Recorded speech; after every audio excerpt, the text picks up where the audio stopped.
Boa noite, pessoal. Sejam muito bem-vindos a mais um episódio do AVC Cast, o podcast que fala e leva informações de qualidade sobre o acidente vascular cerebral, que é a doença hoje que mais mata no Brasil e a doença que mais incapacita pessoas no mundo. E hoje, mais uma vez, estou muito feliz de estar aqui com duas convidadas super especiais e não foi fácil trazê-las aqui, podem acreditar nisso. Hoje nós vamos continuar nessa pegada da abordagem multiprofissional, multidisciplinar do paciente, também dos familiares vítimas de AVC. E hoje nós vamos falar com duas fonoaudiólogas. Quem está aqui comigo hoje é a Priscila Barcelos. Obrigado pela presença, Priscila. Obrigada pelo convite. E a Samara Penteado.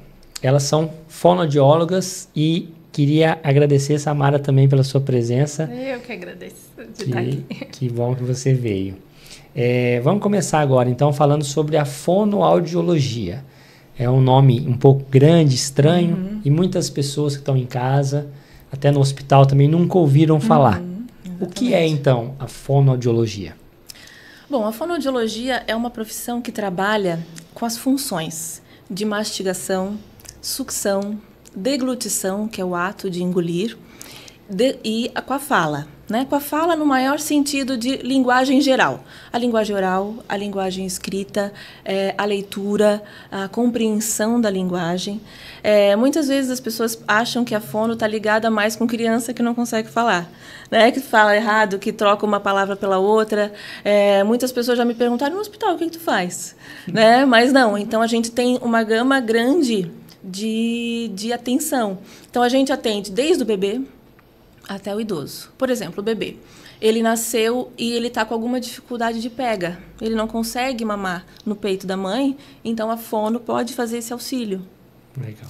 A parte de crianças. Aí, claro, dificuldade de fala, dificuldade de aprendizado. Uma criança com uma síndrome, por exemplo, uma síndrome de Down, um autismo, a gente também atende. Adultos, gagueira, adultos que trabalham com a voz, cantor, teatro, televisão, que precisa da parte, tanto da parte terapêutica, como até a parte estética também, a fono também trabalha.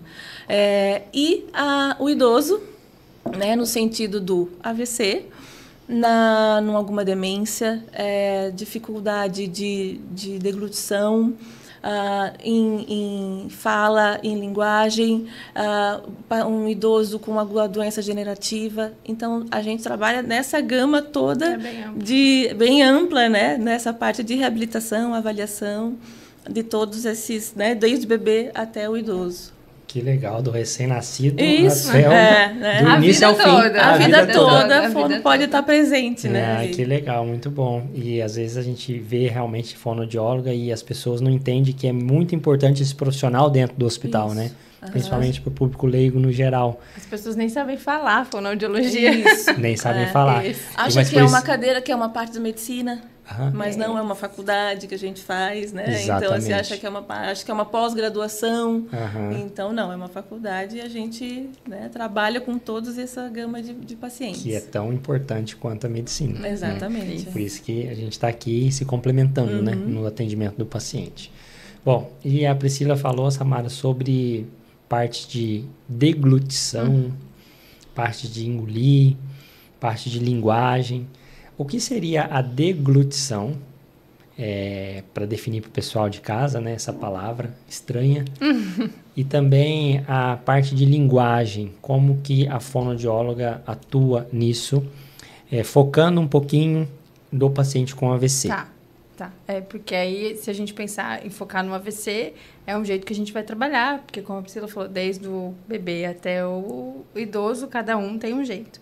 Se a gente pensar no AVC, a parte da linguagem, da fala, da comunicação é bem amplo.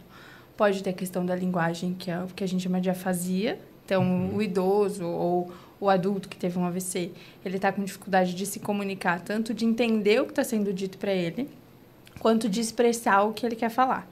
Então, às vezes, ele olha isso aqui e fica... E não sai. Sai outra palavra, mas não sai que isso aqui é uma caneca e que ele quer água. Então, a gente trabalha essa parte de reabilitação da afasia. Tem a questão da disartria, que aí é um planejamento motor da fala. Ele entende que isso aqui é uma caneca. Ele compreende que aqui tem água e que ele vai beber água, mas ele não consegue planejar como dizer caneca. E aí, claro, ela fala mais enrolada. E a fono trabalha com essa questão também. E se a gente pensar em deglutição, muita gente acha que deglutir é só o ato de comer. Eu vou comer, eu vou deglutir. Mas são duas coisas diferentes, né? Se a gente pensar em deglutição, é tudo que envolve a questão do alimento, da água, da medicação, deglutir a saliva. Então, eu tenho uma alteração de deglutição só quando eu vou comer a comida? Não, mas eu posso não deglutir a saliva, engasgar com a saliva. Então, é desde o processo do alimento entrar na boca, ser mastigado e ser engolido. Então, quando a gente fala para o paciente, é o que você está engolindo, ele entende melhor o que é deglutição. Então, a gente também trabalha essa questão, essa reabilitação da deglutição. Muito bom. Isso realmente é importante porque num paciente que sofre um AVC, alguma área do cérebro daquele paciente vai ser acometida, né? E pode ser uma área que controla a linguagem, que controla a fala, né? E aí ele pode ficar sem conseguir falar. O que é pior, ele pode ficar sem conseguir entender, né?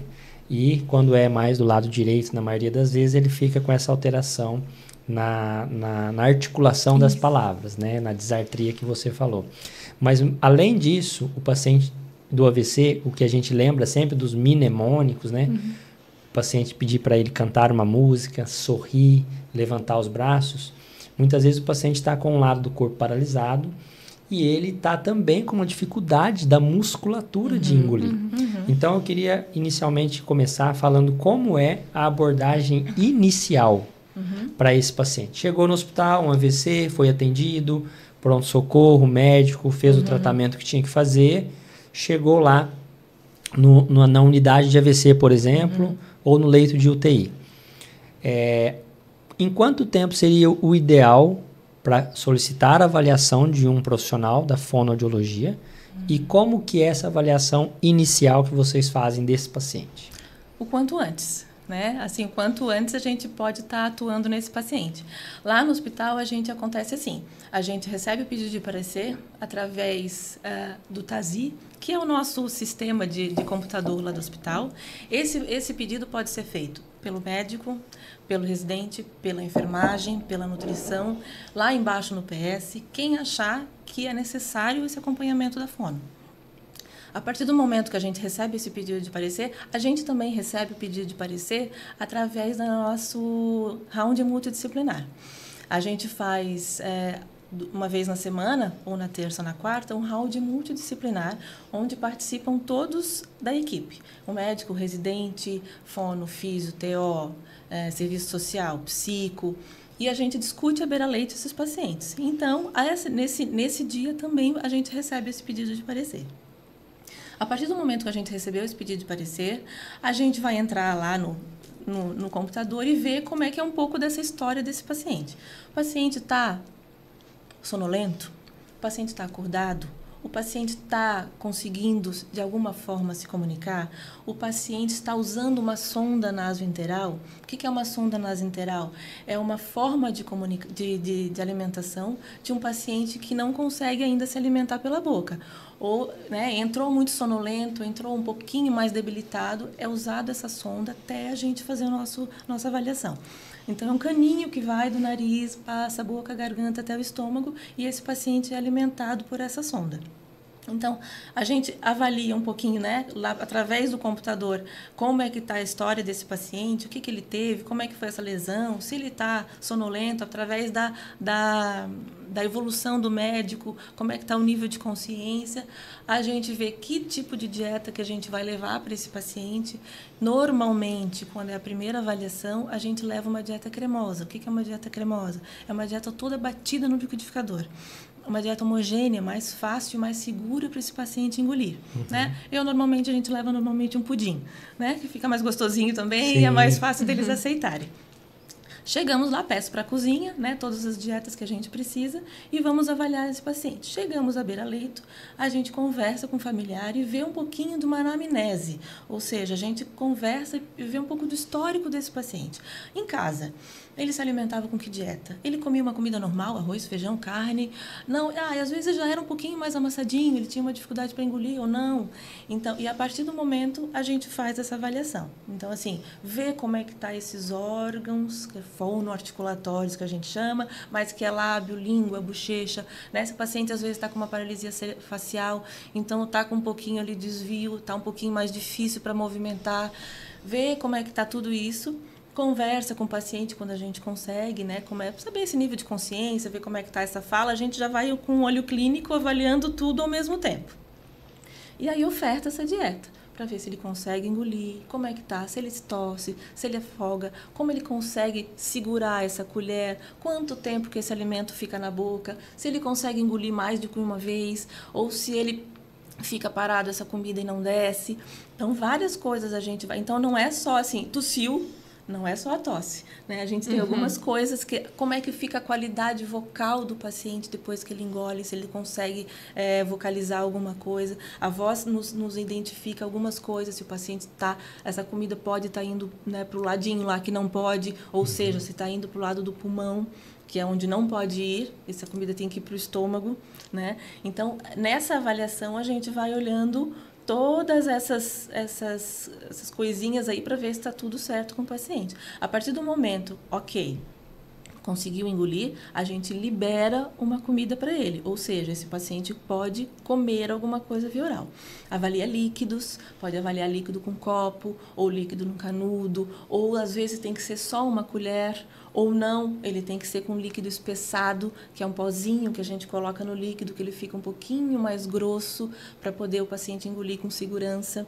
Como é que vai ser essa medicação? Orienta lá a enfermagem que tem que ser uma medicação macerada. Então, ou não, o paciente não conseguiu comer, a gente fica acompanhando esse paciente diariamente até a gente conseguir ver se ele vai conseguir se alimentar ou não. Né? Então, assim, depois, conseguiu se alimentar com a dieta cremosa, vamos tentar uma consistência mais inteirinha, ver se ele consegue mastigar, ver como é que está essa prótese dentária, se ele usa, como é que estão os elementos dentários, se ele não tem a prótese, né? Então, tem que observar várias coisas ali para ver como é que... Tem alguns pacientes que vêm sem dente, eles já estão acostumados a comer em casa... Come torresmo. Come torresmo. Então, sem dente. Não, a gente vê isso todo dia, sabe, Thiago? Assim, então, assim... Então, chega assim, com pudim, ele nem quer. A gente já está acostumado, Tá então, assim... o paciente está sem a prótese, ele deixou a prótese em casa. Ok, então vamos pedir para a família trazer, porque ele está acostumado com essa prótese. Não, ele não usa prótese há não sei quanto tempo, que cai, porque está frouxo, porque ele não gosta, mas ele come de tudo. Então, tudo bem. Né? Então, e depois vai evoluindo essa consistência aos poucos, até chegar numa consistência ou livre, que é uma comida normal, ou não. Ele vai ter que ficar no meio do caminho, e aí, né, depois fazer uma reabilitação, quem sabe até fora do ambiente hospitalar. Legal, isso. Posso falar? Claro. Eu acho interessante também falar que a gente não avalia só a deglutição, né? A gente também avalia a linguagem, essa comunicação. Isso. Então, não é só essa parte de, tá comendo ou não. Vou chamar fono só se tá comendo. Tá, mas às vezes ele tá comendo, mas ele tá afásico, ele não consegue se comunicar. Sim. Ou às vezes, ele tá com dificuldade de comunicação, ele tá afásico, e a gente descobre que é só porque esqueceram um aparelho aditivo em casa. Olha só, não tá escutando. Usava aparelho aditivo em casa e aqui eu não coloquei, porque, incomoda, vai perder. Não, mas tem que trazer para ele poder se comunicar, para a gente poder olhar para esse paciente. Então, a gente não olha só a deglutição, a gente também olha a comunicação desse paciente para poder estimular e trabalhar a alimentação também é trabalhar a comunicação, porque ele vai dizer se a comida tá boa, se não tá, se ele consegue movimentar para mastigar, se ele não consegue, ele vai pedir a comida que ele quer...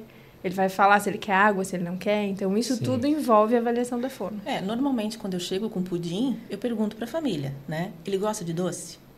Porque se eu for levar um doce e ele não gosta de doce, ele não vai comer. Essa deglutição vai ficar prejudicada. Né? Pode alterar a minha avaliação, porque ele não gosta daquilo ali. Então, ele gosta só de comida salgada. Ok, eu vou lá, pego um purezinho de batata, eu pego um feijãozinho batido. Então, porque vai com certeza ter alteração nessa deglutição. Então, a gente dá uma perguntada, vê como é que era o histórico dele, né? De gostar ou não gostar, ou então, às vezes, tenta fazer algumas modificações junto, até com a nutrição, para ver se a gente consegue adequar com as preferências do paciente. Então, a gente vai trabalhando em equipe, todo mundo junto também, né? Isso é muito legal, porque idealmente é o quanto antes, né? Depois que o paciente passou na primeira avaliação ali, definiu o tratamento, é o quanto antes. O recomendado pela literatura nas primeiras 24 horas. Exatamente. Mas se puder fazer nas primeiras 6 horas, melhor ainda. Melhor ainda. E a recomendação que a gente tem é que não deixar o paciente comer até a avaliação da fono. Então, a fonoaudiologia, dentro desse contexto do AVC, ela é extremamente importante. E você chegou lá nesse paciente, então, ele não está entendendo o que você está falando com ele. É possível mesmo assim ofertar dieta para ele e avaliar a deglutição no paciente que não entende nada? Você vai pedir para ele engolir, ele não vai entender? Como é que é isso? Depende. É ótima pergunta, muito boa. Porque a gente também não vai avaliar só se ele está engolindo, a gente vai avaliar se ele está entendendo. Mas às vezes a gente fala, oi, seu João, eu vim te dar uma comida, o que o senhor gosta de comer? E ele... Ou ele fala caneta, fala outra coisa, e ele não está entendendo, ele está lá. Abre a boca, ele não abre a boca. Mas tem alguns casos que quando a gente mostra, ele já entende. Então, a gente mostrou a colher, ele para, entende, presta atenção. Ou, o idoso está lá só olhando para a janela, assim, não percebendo nada. A gente mostra comida e nada. Coloca um pouquinho na boca, porque aí vai sentir aquele gosto, vai fazer... E aí, quando vai na segunda colherada, ele entendeu o que ele tem que comer. Então, são outros estímulos. Não é só o estímulo do comando verbal. Abre a boca, vamos comer, me responde. Não, às vezes tem o estímulo visual, de olhar aquela dieta. Tem o estímulo gustativo. Tem comidas que têm cheiro, se elas estão quentinhas ou não. Então, a gente coloca na mão do paciente, pega a colher, mostra a colher. Então, através de outras vias, que não só a compreensão auditiva que ele tem que ter, a gente vai estimulando e vai percebendo. Então, quando eu mostrei, ele entendeu. Então, olha... Então, eu dei um gosto ali, ele entendeu que tem que comer. Mostrei a colher e foi bem. Às vezes, a gente acha que não vai dar nada. Coloca a comida aqui, eles pegam um potinho e comem sozinhos. Então, a gente também tem que avaliar todas essas vias. Não é só assim, não compreende, deixa lá. Então, não vou avaliar, passo uma sonda. Não, tem mais coisas que a gente tem que investigar. Às vezes, tem familiar. E o familiar consegue dizer, em casa eu fazia assim, em casa era assim. Às vezes, não tem. E a gente, com o paciente, fica ali tentando e vai tentando. A gente tenta fazer de tudo para que esse paciente coma. É o que a gente mais tenta fazer, que ele coma e consiga se comunicar. Mas nem sempre é possível. E quando não é, discute em equipe, vê o que vai fazer. Talvez passe a sonda, talvez não. Espera, acompanha, observa como é que tá. É uma gama de coisas que a gente faz. Legal. A fase da deglutição, ela não é só a partir daqui. A fase da deglutição, ela tem agora até, escrita a parte antecipatória. Se eu pensar agora num limão, a minha boca já enche de saliva. Se eu pensar numa comida que eu gosto, eu já vou ter essa vontade de comer. Então, com os pacientes é a mesma coisa. Quando mostra ali, pede para você, o cheiro, a temperatura, o visual, tudo isso influencia na minha parte de deglutição. Até o próprio da gente ofertar a dieta, o paciente não comendo com a própria mão, também pode alterar essa deglutição. Então, lá antes já é já altera um pouco essa deglutição. Então, já do início. Lá do comecinho, de ver o pudim, se gosta, se acha gostoso. Ele adora um doce. Aí pronto. Aí tá feito. Deu certo. Quando a gente consegue levar o que eles gostam, a deglutição. A gente achava que não ia deglutir nada. Mas tomaria um café. Chega com café que tem aquele cheiro. Café acho que todo mundo, né? Então, eles acordam diferente, eles reagem diferente. Gostava de suco, aí chega com um suco geladinho nesse calor. É outra. Então, ele tem uma resposta melhor. A gente tem que pensar no todo, não só naquela caixinha da alimentação. Tá, e isso é importante também o pessoal entender que existe uma cozinha dentro do hospital. Sim. E que você pode ir lá e as coisas... No geral, as coisas corriqueiras tem ali, né? Então, se precisa de um café, é feito um café para o paciente. Exatamente. Se precisa de uma fruta, tem, né? Às vezes as pessoas acham que é só aquilo que vai, não tem mais nada além daquilo, né? Então, uma coisa legal. Se você avaliou um paciente, você, na sua avaliação, você tem alguns critérios e fala assim, olha, ele não tem condição de se alimentar agora pela boca. Acredito que a gente já esperou um pouquinho, vamos precisar passar uma sonda. Isso é um grande temor, às vezes, da família. Nossa, meu pai está com sonda, não está comendo, está com sonda. Precisa assustar quando passa uma sonda. E o paciente com sonda, ele também pode comer pela boca? Pode. E vai. A gente acredita e a gente quer e espera isso. O ideal é que quando a gente avalia, a gente tenta muito isso, a gente tem uma parceria muito boa, e a gente tenta muito explicar que a sonda não é o final. A sonda ela veio como um meio para que essa pessoa, esse paciente não fique desidratado, desnutrido, que ele consiga receber as medicações, porque às vezes com a medicação corre o risco dele engasgar. Sim. Então a gente explica para a família que a sonda não é o final. E é claro que tudo é discutido em equipe, né? A gente olha essa via, tá segura, não tá? Para que consistência ela tá segura? Eu não consegui consistência nenhuma, não consegui colher, não consegui copo, não consegui canudo, não consegui nenhum utensílio, né? A gente adaptou até uma madeira. Porque na casa, né? Não, no hospital não tem, mas na casa fazia e não comia com nada, mas na mamadeira comia. Então, a via de alimentação vai ser oral e vai continuar com a mamadeira. Então, a gente vai tentando, não deu. É uma discussão em equipe, é uma discussão com o médico, é uma discussão entre as duas, é uma discussão com a nutrição. Olha, será que se a gente colocar um suplemento para abrir o apetite, o que vai? É uma recusa só? Como é que tá? Tem que fortalecer esse paciente?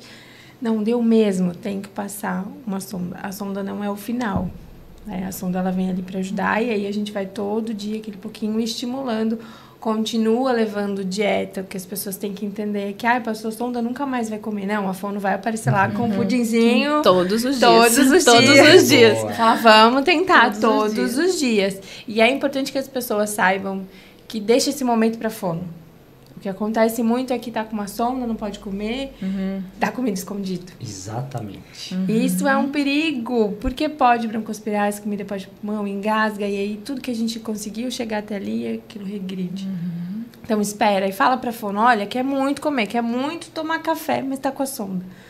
A gente vai preparar esse momento, né? Agenda jeito. Aí esses dias tinha uma paciente que queria comer torresmo, e eu lá morrendo de medo que não queria dar, Priscila, eu encaro. Pega o torresmo lá e vamos lá. Ótimo. E deu boa? Ela foi pra de alta antes. Mas ela foi de alta discutiu e pensou vamos tentar, claro. Porque é isso. É como eu falei, a deglutição dela pode ser melhor com esse torresmo. Porque é uma coisa que ela tá afim de fazer, ela tá afim de comer. Né? Então, é isso que influencia também. Então, a sonda não quer dizer que a gente, né, o final. O paciente pode ir para casa com a sonda e com uma via oral. Ele pode ir para casa com a sonda, então? Ele pode ir para casa. Assim, a sonda nasointeral, ela é usada a curto prazo. Tá. Então, quando eu sei que esse paciente vai reabilitar num curto espaço de tempo, a gente pode mandar para casa esse paciente com uma sonda nasointeral. Né? Então, assim, ele está com a sonda, mas ele está um pouco sonolento, a alimentação dele ainda não está aquela 100%, tanto da parte da fono como da parte da nutri também. Ele não está comendo o suficiente, ele está comendo pouquinho, mas ele vai reabilitar. Né? Então, assim, a gente orienta um acompanhamento pós-alta, porque às vezes o tempo do hospital é curto e a gente não consegue reabilitar totalmente nesse tempo de hospital. Então, esse paciente vai precisar de um acompanhamento fonoaudiológico, físio, nutri, fora, depois do acompanhamento, depois da internação. Então, ele pode sim ir para casa com uma sonda nasointeral, comendo uma via oral cremosa, né? Que é aquela que eu falei que é toda batidinha no liquidificador. Reabilitou, ele tira. Né? Então, tudo certo, segue a vida, continua ou com uma dieta cremosa, porque ele não consegue evoluir a progressão da dieta, ou então não, ele já conseguiu comer daqui a pouco, já está comendo uma carne, já está comendo feijão, tira essa sonda. Né? Então, esse paciente pode ir para casa quando é uma reabilitação a curto prazo, aí vai com uma sonda nasointeral. Quando a gente já vê que o paciente está tendo uma melhora ali no hospital. Exatamente. É porque o paciente ficar no ambiente hospitalar é o menor tempo possível. Isso. Se ele conseguir ir embora... É o que a gente quer que... Vai embora. Vai embora, né? Logo, né? Vai com a sonda e a gente reavalia porque esse paciente está em melhora e provavelmente vai precisar por poucos dias. Exatamente. E o paciente foi embora com sonda. Vamos pensar ainda nesse caso. Em casa, pode bater a comida no liquidificador, pôr numa seringa e injetar na sonda. que esse paciente vai comer pela sonda? Aí, boa pergunta. Ele vai ter uma orientação da nutrição, Sim, né? A fono vai dizer se essa via de alimentação é segura ou não. Então, pode comer pela boca um pouquinho só para ir sentindo gosto. Coloca um pouquinho de café, coloca um suco ali para ele sentir o gosto, mas não é muita quantidade. Ele precisa da sonda para poder estar nutrido, ter o aporte nutricional, ter uma boa ingesta, né? Continuar recebendo água. A quantidade, o que eu vou fazer? A gente tem que pedir ajuda na nutrição, né? Não é o ideal que eu vou lá, bata a comida e coloque na seringa e vá. Não, tem um equipo, tem um frasco, tem uma dieta, tem um cálculo de qual dieta é para aquele paciente, do que ele pode receber e o que ele não pode. Então, da parte da fono, a gente vai orientar que não, mas a gente vai chamar os colegas e falar, olha, vamos lá, vem orientar essa família, porque essa família precisa de uma orientação mais de perto. E a fono vai tentar continuar a reabilitar essa via oral.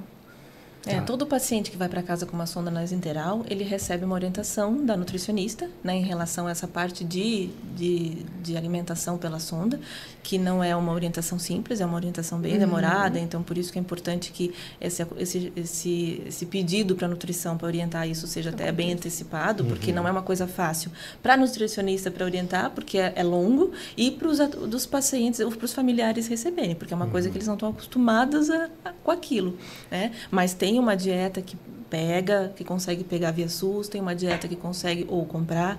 Essa parte de colocar pela sonda nunca é orientado, né? Até porque essa sonda pode obstruir, pode dar algum problema com a sonda, tem que tirar, entupiu, então tem que ir para um posto de saúde para repassar ou voltar para o pronto-socorro do hospital.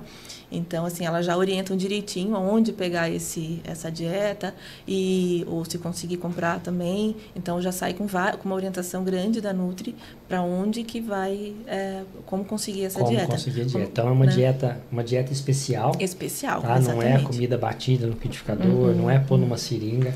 Não. Já vem calculada a quantidade de calorias, de proteína, né? E é uma dieta que muitas vezes tem na rede pública de saúde, tá? No geral tem. E às vezes ficou na dúvida, não tem problema ter dúvida, vamos ter muitas dúvidas. Calma, vai no centro de saúde, peça ajuda, volte no hospital, peça ajuda, né? Peça orientação novamente, porque não podemos brincar com isso. O AVC, muitas vezes, o paciente vai estar com alguma sequela de deglutição, vai estar com uma sequela de movimento, mas não é aquilo que vai levar o paciente ao óbito, à morte, muitas vezes. O que vai levar é uma comida que vai para o lugar errado. Vai para o pulmão, e aí o paciente ou fica com dificuldade respiratória ou faz uma pneumonia, uma infecção. Imagina uma comida no pulmão. Exatamente. O pulmão não foi feito para receber comida, e ele vai pegar uma pneumonia muitas vezes grave, difícil tratamento, e vai evoluir para a morte. Então, pode ir a óbito já de imediato. Né? Então, por isso que a gente sempre orienta aos familiares, olha, vamos aguardar a orientação do nutricionista, vamos aguardar a avaliação do fonoaudiólogo, para a gente saber o que dá e da melhor maneira. Não né? É brincadeira, né? Não é brincadeira. Não é brincadeira. Muito sério. E isso sai na mídia. Agora, recentemente, saiu a história do Fittipaldi, né? Que ele se afogou com a comida na noite de Natal. Não era um AVC, mas era um idoso que estava com uma dificuldade de deglutição. Então, não é brincadeira, né? Ele se afogou e aí ficou internado, teve uma pneumonia e agora, infelizmente, veio a óbito há pouco tempo. Então, tem que ter um acompanhamento, tem que ter uma avaliação de uma fono. O paciente está se afogando, o paciente está tossindo durante a alimentação, seja ele, né, com o que aconteceu ali, né? Pode ser, agora no caso de AVC ou não AVC, é importante a gente saber ter essa orientação, né? Porque às vezes só com envelhecimento já tem alguma dificuldadezinha para engolir. Então, tem que procurar um acompanhamento mesmo, para que uma simples avaliação, uma simples mudança de consistência, ele não consegue comer mais a farofa, não consegue mais comer aquela carne, mas pode ser uma consistência mais amolecida, o arroz às vezes é difícil, pode fazer um arrozinho branco, então uma mudança de consistência já traz esse benefício para o paciente e não corre esse risco tão grande. Ótimo, legal. Bom, vamos pensar agora num outro cenário. Passamos a sonda, porque inicialmente o paciente não conseguiu se alimentar pela boca. Fomos no paciente todo dia, tentando e nada, não conseguimos. Ele não tem uma deglutição adequada. vamos precisar passar uma via mais definitiva, que é o que a gente chama hoje de gastrostomia, que fica uma sondinha que entra no estômago e sai aqui na pele. Ela é bem curtinha e aí o alimento vai entrar direto ali. Por que fazer a gastrostomia nesse paciente? Por que não mantém ele com a sonda, então, por muito mais tempo e ele vai precisar dessa gastrostomia? E segundo, uma vez que ele tem a gastrostomia, é para o resto da vida? Não é pro resto da vida. Não é pro resto da vida. Não é pro resto da vida. Pode ser que pode sim, ser que seja, pode ser claro. que seja, claro. Pode ser Em alguns que seja. casos existem, É. mas a gente sempre vai tentar reabilitação, ainda mais no caso do AVC, que a gente sabe que é possível reabilitar. Ótimo. Né? Tem alguns outros casos que não, mas a gente está olhando para o AVC. Por que não a sonda nasointeral? Até como a Priscila falou, ela pode entupir, ela tem um prazo, é desconfortável, né? Fica visual, fica aqui, aí aquele esparadrapo, altera até a deglutição, porque é um caninho que está lá na garganta dele, ele tá sentindo aquilo e toda vez que obstruiu, o paciente saca a sonda, tá agitado, tá irritado, puxa, tem que passar de novo, acaba machucando, é desconfortável. Então, a gente sempre prefere, se vai ficar um longo prazo, a gastrostomia, porque não aparece, fica aqui, é mais fácil de higienizar, o risco de entupir é menor, o risco de infecção é menor, e esse paciente, ele fica mais confortável. Ele fica melhor, ele não tem aquela coisa estética aqui, aquele incômodo, aquele desconforto. E a gente também consegue reabilitar melhor essa deglutição. Porque sai esse desconforto, sai esse incômodo aqui. Sai o risco de um refluxo, porque a ultrassonda pode dar refluxo.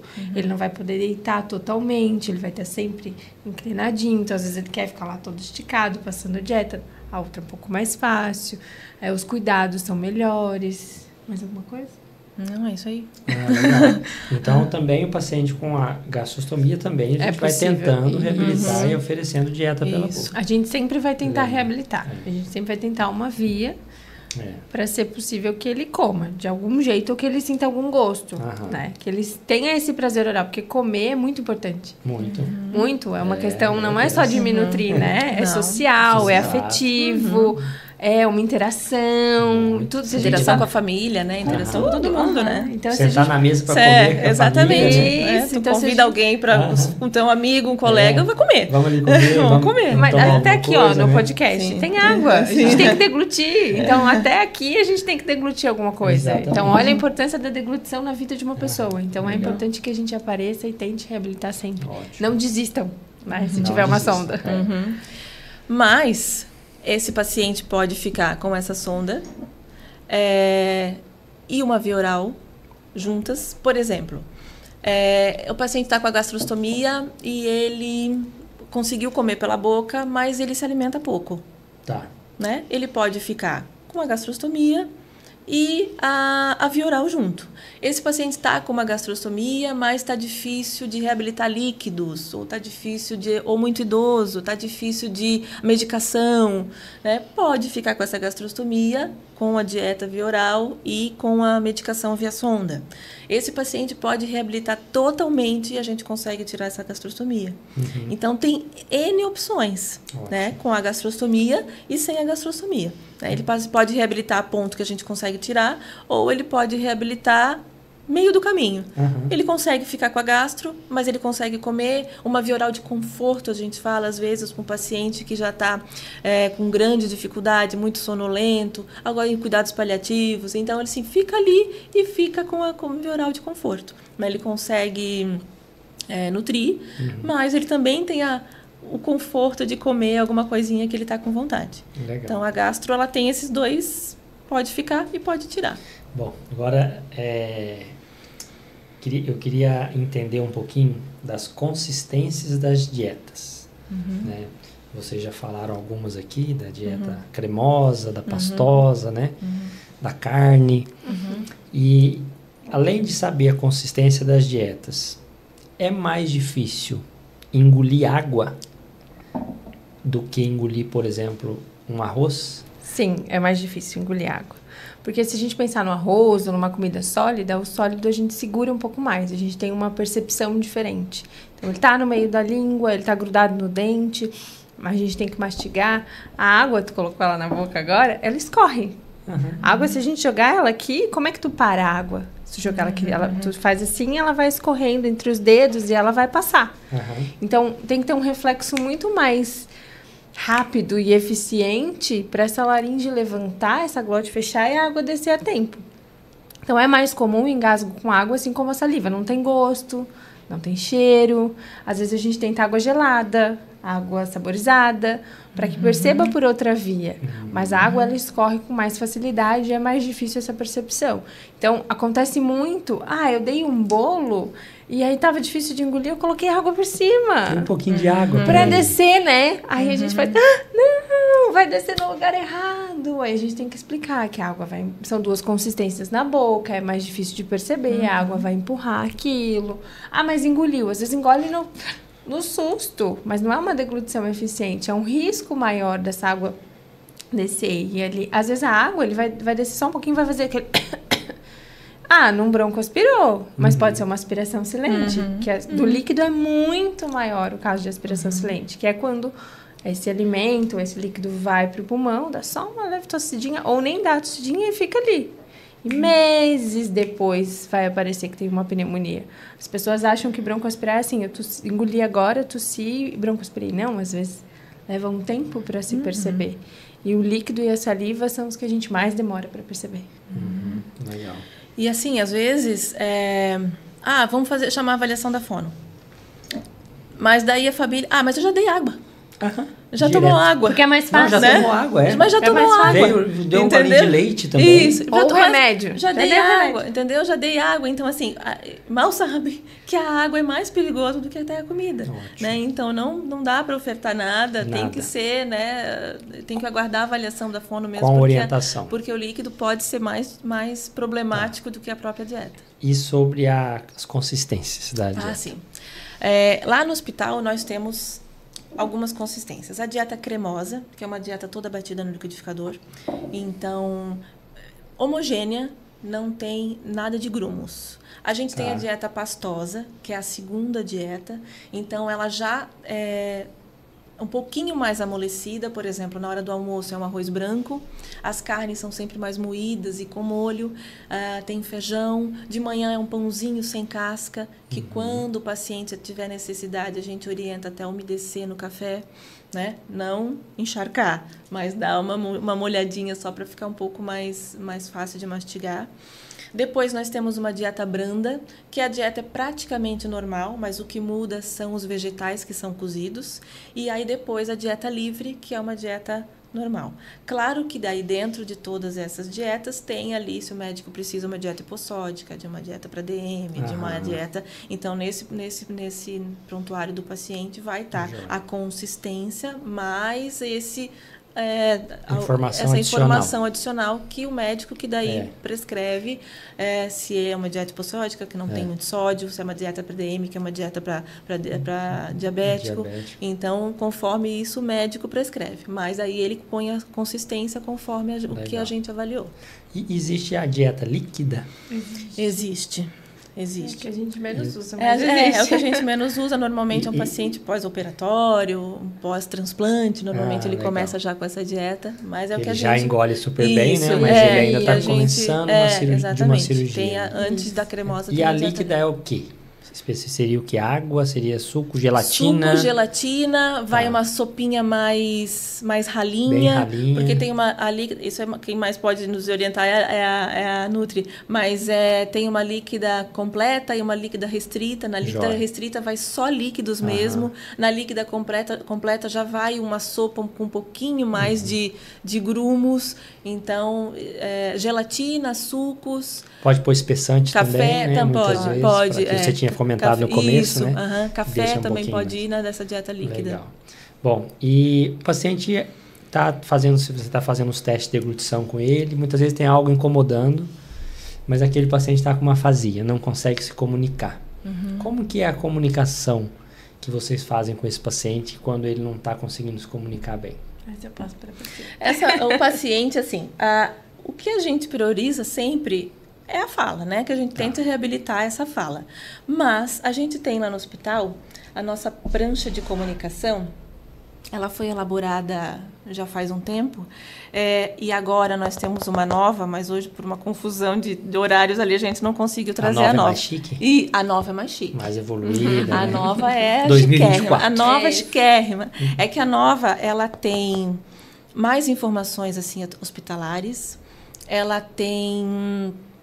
E agora, junto, a gente fez uma parceria com a comissão de inclusão. A gente tem uma comissão de inclusão lá no hospital. E aí nós melhoramos um pouco a prancha e nós fizemos também em outras línguas. Então, a gente tem português, né, que é a prancha normal. A gente tem inglês, espanhol, francês e... E o famoso Blumenau... Alemão? Alemão. E o alemão. Exatamente. Esqueci o mais importante. Que às vezes interna um paciente que só fala alemão. A gente tem muito paciente com AVC idoso. E paciente idoso em Blumenau fala muito em alemão. Ou acontece deles estarem falando em português e tem uma AVC e só falam em alemão, Exato. que era a língua nativa. Que era a língua nativa deles. Então, essa prancha, ela nos ajuda com a parte de comunicação com os familiares e com a própria equipe de enfermagem. Então, ela tem coisas básicas no sentido comer, tá com fome, tá com frio, tá com sono. Do lado de cá, a gente tem as letras, os números. Quer falar com o médico? Sim, não gostei. Como a gente prioriza mais essa reabilitação de linguagem, mas ela nos ajuda nessa comunicação com a equipe, com a família e até no processo de reabilitação. Né? Ela pode ser um instrumento terapêutico para a gente trabalhar junto com o paciente. Um número, qual é a letra do teu nome? Achei isso muito interessante. A gente consegue ajudar através com a nossa prancha. Deixa eu só mostrar aqui, pessoal, ter uma ideia de como que é essa prancha, tá? Depois vou tentar colocar uma foto também. Muito legal isso. Bom, meninas, que legal. Hoje aprendi muita coisa, como sempre, né? Esse podcast está sendo muito bom para mim, é um aprendizado. Toda vez que eu venho aqui, aprendo coisas novas e se deixasse, a gente ficaria conversando sobre isso muito e muito tempo. Queria agradecer novamente a presença de vocês, tá? Acho que é um episódio chave aqui dentro do AVC Cast. Eu queria muito trazer a fonoaudiologia aqui, e vocês sabem disso, porque é extremamente importante. E para vocês que estão em casa, saibam, o paciente recebeu alta do hospital, sigam o acompanhamento com a fonoaudióloga conforme a orientação. Porque muitas vezes a internação é curta, mas a reabilitação, ela vai demorar. E o paciente vai conseguir ter melhora se ele começar o quanto antes. Então, eu brinco que é para ontem. Às vezes o paciente volta no consultório do médico e como é que tá lá na fono? Não fui ainda. Meu Deus, talvez era o mais importante. Antes de ir no médico, era ir na fono ou no fisioterapeuta e não foi. Porque acho que o médico é o mais importante. Não é. Em alguns casos, sim. Mas na maioria é a reabilitação, não é? O médico já fez o que tinha que ser feito no hospital, já passou os remédios no hospital. Então, eu queria que vocês dessem um recado inicial para os pacientes e também para os familiares de pacientes com o AVC. Eu acredito que o mais importante é que eles acreditem na equipe.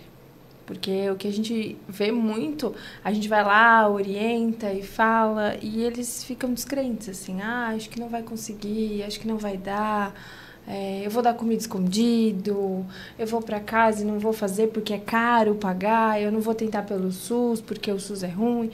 Não, acredita nas nossas orientações, acredita no sistema que a gente tem, acredita na equipe, joga real, fala a verdade nas dificuldades que estão tendo, as dúvidas que tem, e cria um vínculo, cria um laço com a equipe que está te acompanhando, cria um vínculo com esse médico, cria uma confiança, porque vai ser importante para o paciente. E é a família que tem que criar esse enredo. O paciente está ali, às vezes, debilitado, acamado. Ele não vai conseguir pegar o telefone e procurar uma fono.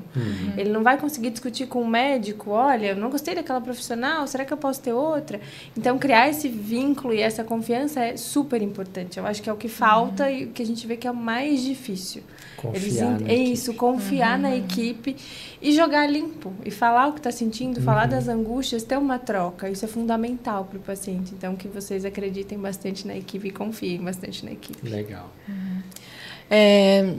Eu acho que é isso também, assim, da gente ter que E não deixar para depois, né? Ah, não, é só um engasgo, é só uma tosse. Não, isso aí já é dele, isso aí é normal do envelhecimento. Não, ele saiu com AVC, mas ele está com uma tossezinha, né? Então, não é só uma tossezinha, a gente vê que é uma coisa séria, a gente vê que é um problema que o paciente pode ter, ir até a óbito.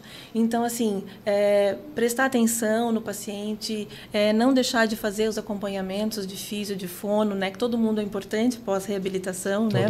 Todo mundo é importante, a Nutri, então todo mundo tá ali junto para esse paciente. Então, não deixar passar, né? Até a própria fala também, né? A fala normalmente às vezes é mais demorada, mas ela pode voltar pelo menos alguma coisa para esse paciente conseguir se comunicar de alguma forma. Ele vai conseguir falar que nem antes? Talvez não, mas dizer o que ele consegue, o que ele está sentindo, dizer que ele está com fome, dizer que ele precisa ir ao banheiro, de alguma forma, ou com uma prancha, ou falando, ou se gesticulando. Então, é importante esse acompanhamento, porque fala e comida e alimentação são duas coisas muito importantes, né? Então, até para o próprio paciente não deprimir em casa, né? A família não ficar angustiada que não está conseguindo entender o que o paciente diz. Então, é importante essa reabilitação e acompanhamento. É muito, muito importante mesmo, vale a pena. Priscila, obrigado pela presença. Obrigada eu. Samara, obrigado por estar aqui hoje, foi muito bom. Muito importante, muito importante mesmo, assim, muito obrigada por divulgar a Fono, por escutar a gente, pela iniciativa de fazer o podcast e falar para todo mundo que as pessoas precisam ouvir e compartilhar a informação, muito importante, parabéns. Esse projeto é muito legal, assim, de estar trazendo todo mundo para falar, para respeito, tirar dúvidas, né, com uma linguagem fácil, para todo mundo entender. Então, parabéns mesmo. Legal. Essa é a ideia. Tem um link no canal. Ativei o sininho. Pessoal, muito obrigado pela participação de todos. Se você conhece alguém que possa se beneficiar com esse conteúdo, passa esse conteúdo para frente. Se a gente conseguir ajudar uma pessoa, como foi falado aqui, já valeu todo o nosso esforço de estar aqui hoje para fazer esse podcast para vocês. Saibam que isso não é fácil, mas é muito importante que a gente consiga chegar no objetivo, que é ajudar pelo menos uma pessoa a cada episódio, tá bom? Um abraço e até a próxima.